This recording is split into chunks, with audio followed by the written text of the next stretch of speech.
10 wrestler deaths WWE completely ignored. In the world of professional wrestling, the ring is a place of glory and triumph, where heroes and challengers clash, captivating audiences with their larger-than-life characters. However, behind the spectacle lies a harsh reality. Many wrestlers who once held championship titles and entertained millions fade into obscurity after their passing. What does this say about their legacy? Whether they are a beloved icon or a controversial figure passes away, the company usually honors their memory in significant ways, dedicating an entire show to their memory, airing a documentary about their life, creating a tribute video highlighting their career, or sharing a few kind words from announcers during the broadcast. But what happens when that recognition is absent, even for stars who once captivated audiences? Is it a lack of respect, or does it reflect the complexities surrounding their lives and deaths? But before we start this exciting video, make sure to hit that subscribe button now. Number 10. Carrie Von Eric. Carrie Jean Atkinson, born on February 3, 1960, was best known in the wrestling world as Carrie Von Eric. He came from the famous Von Eric wrestling family and made his name primarily in world-class championship wrestling, his father's promotion, where he spent most of his career. Carrie later joined the World Wrestling Federation, performing under the ring name Texas Tornado. Throughout his career, Carrie was an incredibly successful wrestler, holding 40 championships in various promotions. Some of his biggest achievements include becoming a one-time NWA World Heavyweight Champion and a four-time WCWA World Heavyweight Champion, making him a five-time World Champion overall. He also held the prestigious WWF Intercontinental Championship during his time with the company. Carrie's legacy in wrestling is marked by his in-ring charisma, athleticism, and his contribution to keeping the Von Eric family name alive in the wrestling world. In the summer of 1990, Carrie Von Eric stepped into the world of WWE, adopting the exciting name Texas Tornado. However, things weren't easy for him. He faced tough battles with substance abuse and had lost a foot, which made it hard for him to perform at his best. Still, the fans loved him for his charisma and talent. Despite his struggles, Carrie achieved a fantastic milestone, becoming the Intercontinental Champion for 3 months shortly after he joined WWE. His spirit and determination shone through, keeping the fans cheering for him. Sadly, on February 18, 1993, Carrie took his own life, following the tragic paths of his brothers Mike and Chris. His passing left a deep sadness among his family and fans. 4 days after Carrie's death, WWE aired an episode of Raw, but didn't say a word about it. It wasn't until years later, in 2005, when they bought the world-class tape library, that they finally acknowledged his contributions to wrestling. Number 9. Dino Bravo. Adolfo Bresciano, better known as Dino Bravo, was an Italian-Canadian professional wrestler born on August 6, 1948. He began his wrestling career in Montreal during the 1970s after training with Gino Brito. Dino quickly became one of Canada's top wrestling stars, winning the Canadian International Heavyweight Championship 6 times, along with the NWA Canadian Heavyweight Championship and the NWA Mid-Atlantic Tag Team Championship. He later joined the Worldwide Wrestling Federation, where he teamed up with Dominic DeNucci to win the WWF World Tag Team Championship. Dino was also the sole holder of the WWF Canadian Championship before the title was retired in 1986. By the early 1990s, Dino Bravo's career in WWE was on the decline. His last big match was at WrestleMania 7, where he lost to the Texas Tornado. After leaving the WWE, Dino had a hard time finding work, which led him down a dangerous path. To support his family, he got involved in organized crime, specifically cigarette smuggling. Tragically, on March 10, 1993, while his wife and daughter were out, Dino was shot 11 times in a brutal attack that looked like something out of a gangster movie. His murder remains a mystery, and WWE has not mentioned his death, likely because of the troubled connections with organized crime. Number 8. Lance Cade. Lance Curtis McNaught, March 2, 1981 to August 13, 2010. Known as Lance Cade, was an American professional wrestler best remembered for his time in World Wrestling Entertainment. After training with the legendary Shawn Michaels, Cade made his wrestling debut in 1999. He initially worked in Japan before signing a developmental contract with WWE. Cade started in Memphis Championship Wrestling, then moved to the Heartland Wrestling Association, and finally joined Ohio Valley Wrestling, or OVW, in 2003. In OVW, he teamed up with Mark Jindrak, and they were promoted to WWE's Raw brand in June 2003. After the team split in 2004, Cade took a break due to a knee injury, but returned to Raw with a new partner, Trevor Murdoch. Together, they formed a successful tag team that lasted almost 3 years, until their breakup in May 2008. Cade later entered a storyline involving Chris Jericho and Shawn Michaels, but was released from WWE in October 2008. During his career, Cade was a 3-time World Tag Team Champion, with Murdoch in WWE. He also held the HWA Heavyweight Championship and HWA Tag Team Championship with Steve Bradley and Mike Sanders, and was a 1-time TWA Television Champion in the Texas Wrestling Alliance. Lance Cade was a wrestler everyone thought had great potential, but he faced some tough times in his career. One major challenge happened when he suffered a drug-related seizure on a plane, forcing the pilot to make an emergency landing for medical assistance. After that, Cade kept pursuing his passion for wrestling, performing in Japan and on the independent circuit. He even made a short comeback to WWE's developmental system, hoping for another chance in the spotlight. Unfortunately, Lance Cade passed away from heart failure on August 13, 2010, when he was just 29 years old. WWE hardly acknowledged his death, only posting a brief message on their website. When Linda McMahon was asked about Cade during her campaign for a U.S. Senate seat, she said she might have met him once. Many people found this response to be cold and insincere. Number 7. Hercules Hernandez.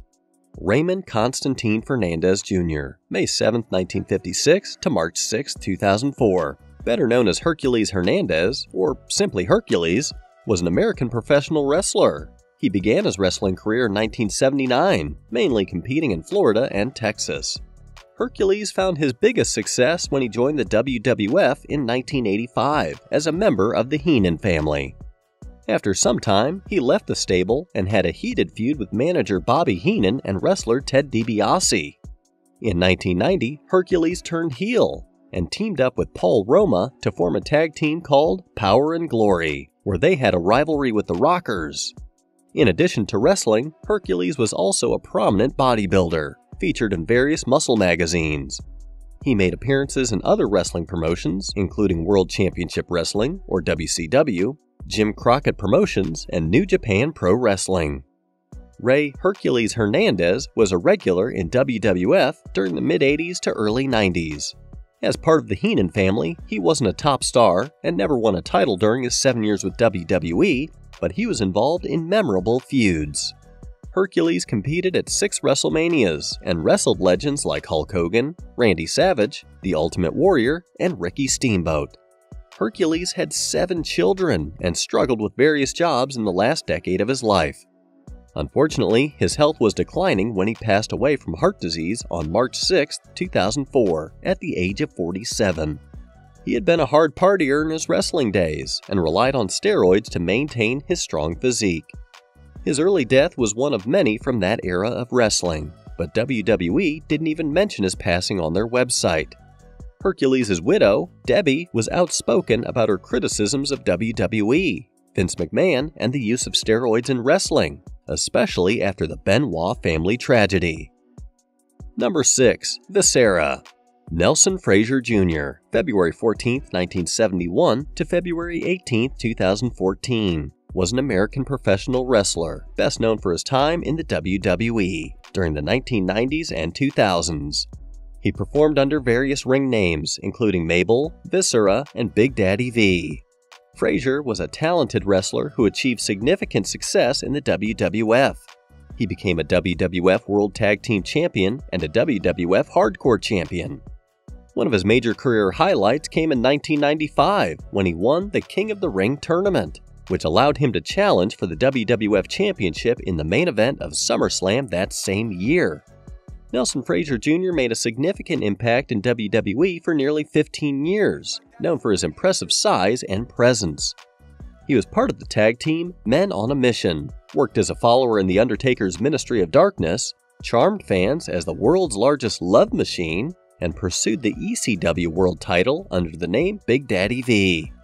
After leaving WWE in August 2008, Nelson wrestled on the independent circuit and in Japan. Tragically, just 4 days after turning 43, he passed away from a heart attack on February 18, 2014. Shockingly, WWE did not acknowledge his death during the February 21st episode of SmackDown or on Raw on the 24th. It wasn't until his widow, Cassandra, expressed her disappointment that WWE finally honored him with a tribute graphic at the beginning of the February 28th show.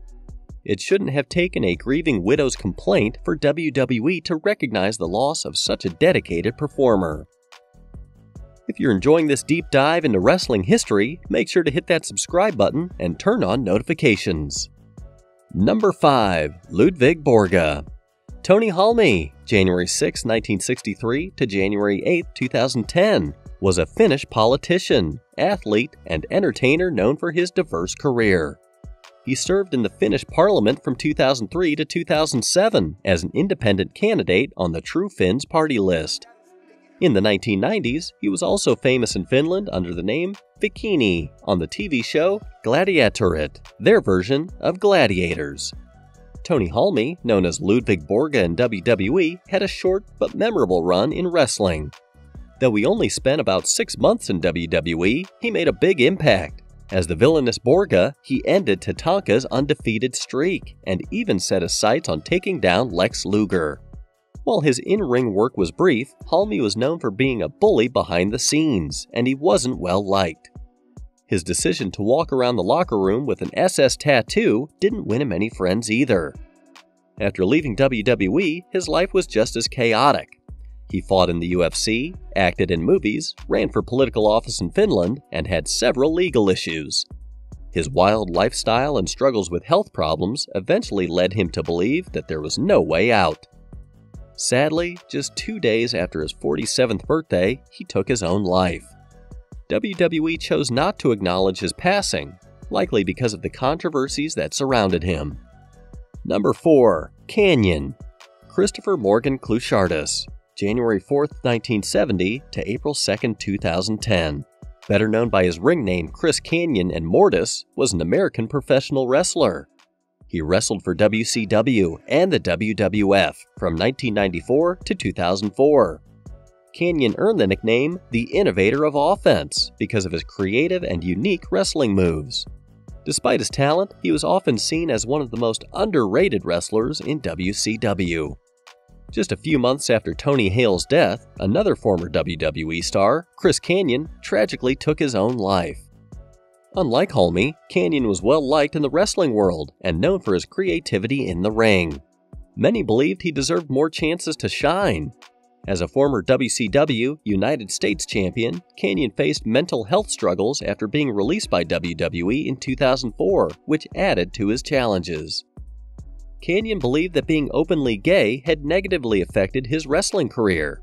In 2006, he even interrupted a WWE live event in protest, claiming he was unfairly let go. As one of the first openly gay wrestlers, he faced challenges and friction in the industry. Along with Raven and Mike Sanders, Canyon filed a lawsuit against WWE, arguing that wrestlers should be classified as employees, not independent contractors, but the case was dismissed. Sadly, his mental health worsened, and on April 2, 2010, he died from a drug overdose. He was 40 years old when he passed away. WWE posted only 2 brief condolences on their website. But despite this, Chris Canyon is remembered by fans and fellow wrestlers for breaking barriers as one of the first openly gay wrestlers. He paved the way for the LGBTQ+ representation in the wrestling industry and left a lasting legacy. Number 3. Test. Andrew James Robert Patrick Martin, March 17, 1975 to March 13, 2009. Was a Canadian professional wrestler and actor, best known as Test in the WWE. Test, whose real name was Andrew Martin, was an impressive wrestler. He stood 6 feet 6 inches tall and weighed nearly 300 pounds of muscle, fitting the WWE's image of a main event star. With his striking blonde hair and strong physique, he had the look that the company desired. However, he never quite reached the top of his career. After a storyline where Triple H took Vince McMahon away from him, Test found himself stuck in a mid-card role, looking weak in the eyes of fans. In 2004, while recovering from a broken neck, Andrew was released from WWE. He was brought back in 2006, but was let go again while working for the revived ECW brand after failing the wellness policy. Struggling with addiction, he had been using substances to enhance his body, which led to issues with prescription painkillers and muscle relaxers. Despite his efforts to get clean, Test lost his battle with addiction and tragically died from an accidental overdose of oxycodone in March 2009, just 2 days shy of his 34th birthday. WWE acknowledged Test's passing on their website, but they didn't pay tribute to him on their TV shows. There were no tribute videos or even a simple graphic to honor his memory. Number 2. Jackunny. John Tunney Jr., January 21, 1935 to January 24, 2004, was a Canadian wrestling promoter. He became well known worldwide as Jack Tunney, the president of the WWF during its golden era, which was the height of Hulkamania. His role on WWF television made him a recognizable figure in the wrestling world. Jack Tunney was a key figure for many WWE fans growing up. From the mid-80s to the mid-90s, he served as the on-screen president of WWE. In this role, he made important decisions like suspending wrestlers, vacating titles, and naming #1 contenders, shaping the storylines fans loved. In addition to his role on TV, Jack Tunney was a promoter for WWE shows in Canada and played a big part in the company's success there. He was let go in 1995, officially due to cost-cutting.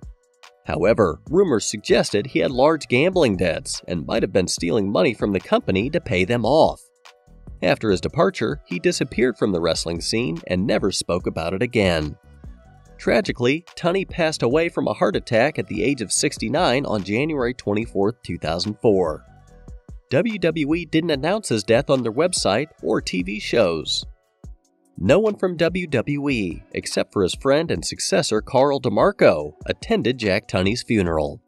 In the years since, his name has rarely come up, which is surprising given his important role during one of WWE's most popular times. Number 1. Crash Holly. Michael John Lockwood, known as Crash Holly, was an American professional wrestler born on August 25, 1971. He gained fame in the WWE from 1999 to 2003.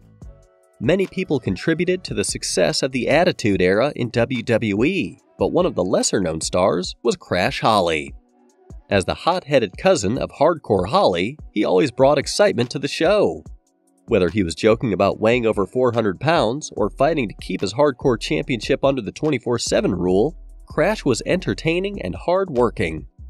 However, his career took a downturn when the Hardcore division came to an end. Unfortunately, he was released from WWE in June 2003. There were rumors that Crash Holly was unhappy with his lack of creative opportunities. After leaving WWE, he appeared in TNA as Mad Mikey. Tragically, he was found dead from an overdose at his close friend Stevie Richards' home on November 6, 2003, just days before his 33rd birthday. WWE didn't acknowledge his passing on the following episodes of Raw or SmackDown, and they even removed news of his death from their website. They edited out Stevie's tribute to him from an episode of Sunday Night Heat. While Crash Holly, whose real name was Mike Lockwood, was remembered in a brief segment during the ECW Remembers video at the original One Night Stand, he truly deserved much more recognition for his contributions to wrestling. As we reflect on these untold stories, it becomes clear that the wrestling world is not only shaped by triumphs, but also by the challenges its athletes face, both in and out of the ring. The lack of acknowledgement for these wrestlers serves as a powerful lesson about the complexities of fame and the importance of honoring those who contributed to the sport we love. What do you think? Should WWE do more to recognize the lives and legacies of all its superstars, regardless of their circumstances? Thanks for being with us through this video. If you enjoyed it, please subscribe, give us a thumbs up, and share your thoughts in the comments. Your subscription helps us continue creating quality content for you.